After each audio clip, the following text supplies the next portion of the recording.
আসসালামু আলাইকুম। রূপস nest channel থেকে আপনাদের সাথে আছি আমি রূপা। কেমন আছেন সবাই? আশা করছি সবাই সুস্থ আছেন, ভালো আছেন। আলহামদুলিল্লাহ, আল্লাহর অশেষ মেহেরবানিতে আমরাও ভালো আছি। চলে এলাম বরাবরের মতো আরও একটি ব্লগ ভিডিও নিয়ে। কালকে হচ্ছে সকাল সকাল আমার হাজব্যান্ড চলে যাবে, ওর ফ্লাইট হচ্ছে একদম ভোরবেলা, তাই রাতে হচ্ছে আমাদের সব কিছু কমপ্লিট করে দিয়ে যাচ্ছে যাতে আমাদের কোনো হ্যাসেল না পোহাইতে হয়।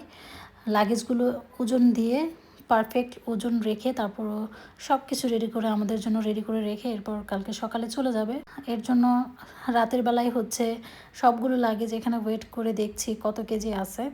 তো কম বেশি হলে যাতে এয়ারপোর্টে আমার লাগেজ খুলে আর হ্যাসেল করতে না হয়, এর জন্য আমার হাজব্যান্ড হচ্ছে সব কিছু একদম পারফেক্ট করে রেখে যাচ্ছে। এরই তো 3 কেজি হয়েছে হয়েছে লাগাও।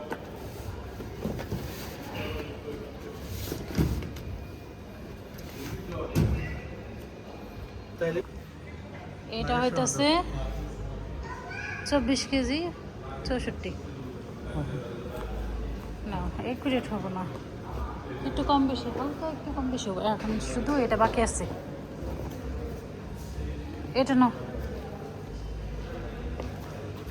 তার মধ্যে হইতেছে আমার আর 2-1টা লোশন টোশন দিয়ে দিব, কারণ 24 কেজি হয়েছে। এই যে এটা সহ, এটা হলো গিয়ে গলুর ওয়েট টিস্যু, কানাডা থেকে আসছে। যাই হোক, এটার ভিতরে ঢুকাইলাম না, আগে ওজন দিয়ে দেখলাম। এখন চলো, এই টোটাল 3 জনের 25 কেজি করে 3টা লাগেজ। এখন হ্যান্ড লাগেজ মাত্র 2টা আছে, দেখা যাক।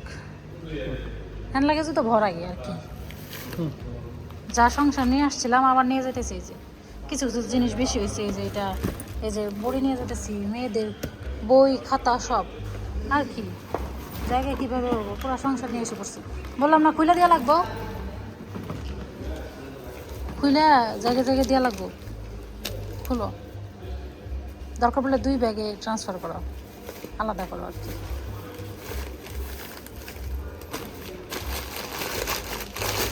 ওটাতেও দাও, দিয়ে 2 পাশে দিয়ে দাও, সুন্দর ব্যালেন্স হবে, নইলে মাঝখানে উঁচা হয়ে থাকে, বুঝো না? দাঁড়াও, এদিকটায় দেখতে পাচ্ছেন আমার হাজব্যান্ড চলে যাচ্ছে ভোর 4টায়। বাচ্চাদের যেভাবে ঘুমিয়েছিল বেড থেকে ওইভাবে উঠিয়ে নিয়ে গেট পর্যন্ত যাব, ও চলে যাচ্ছে। এই তো বাচ্চারা অনেক মন খারাপ করে বসেছিল। সকাল হওয়ার পরে বাচ্চাদের নিয়ে বললাম চলো খাইতে নিয়ে যাই। এই যে দেখতেই পাচ্ছেন চেহারার কি অবস্থা। ছোটটা হচ্ছে একটু বেশি ইমোশনাল, তো জিজ্ঞেস করছিল আব্বুর এখানে আমরা কবে যাব। তো আমি বলছিলাম আল্লাহ যেদিন যাবে সেদিন যাব, ইনশাল্লাহ খুবই শীঘ্রই যেতে পারবো, আশা আছে। যাই হোক, বাচ্চাদের সান্ত্বনা দিয়ে এরপর খাওয়া দাওয়া শুরু করছি। এখানে কিন্তু 2 বেলা খাওয়ার ফুটেজ আছে, তো আমি একসাথে অ্যাড করে দিয়েছি। সকালে খেয়েছি হচ্ছে ভর্তা ভাত খেয়েছি আমার ছোট মেয়ে আর আমি। আমার মেয়ে সবসময় খাবার হচ্ছে চিকেন কারি, চিকেন হলে আর কিছু লাগে না। আর বড়টা হচ্ছে ছোলা ভাটুরে খাচ্ছে।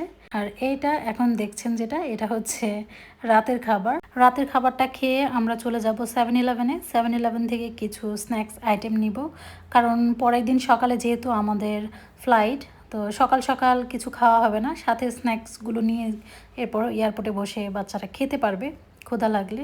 যেহেতু এখানে চেক-ইনের একটু সময় লাগবে, সেক্ষেত্রে ওদের ক্ষুধা লাগতে পারে, যেহেতু ভোরবেলা উঠবে। খাওয়া দাওয়া শেষ করে হোটেলে এসে পড়েছি। এখন খাবারগুলি একটু গোছগাছ করতে হবে, এগুলো হচ্ছে আলাদা একটা প্যাকেটে নেব, তো সেগুলো আর কি রেডি করছিলাম। আর কিছু টুকটাক ড্রেস ছিল, জিনিসপত্র ছিল, এগুলো হ্যান্ড লাগেজে ওঠানোর জন্য। এখানে হচ্ছে মেয়ে বলছে আম্মু আমি এটা ওপেন করছি, তুমি একটু ভিডিও করো। তো তাই মেয়ের কথা মতো ভিডিও করতে লাগলাম যে কি পায় আসলে এটার ভিতরে। বাংলাদেশের কিন্ডার জয়ে তো মানে ছোট ছোট অনেক কিছু পাওয়া যায়, এখানেও সেম, তবে এটার ইয়াটা একটু অন্যরকম।